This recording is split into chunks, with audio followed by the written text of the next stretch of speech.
How to change your TikTok region. Hello everyone, welcome to this channel. I'm here to help you out today. So without any delay, let's get started.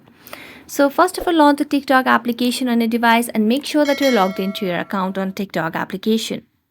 So make sure you have stable Wi-Fi connection on your device as well. So after that, simply tap on your profile at the bottom right corner of the screen.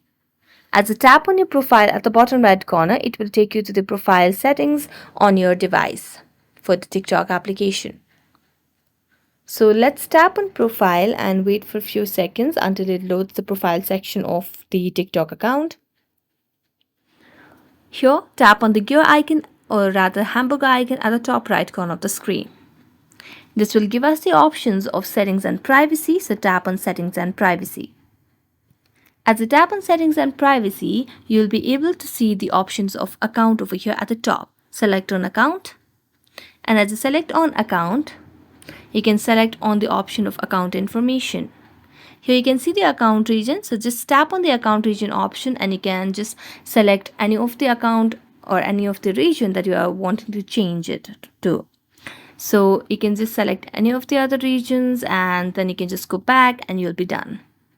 So that's it. Thank you so much for watching this video and see you next time.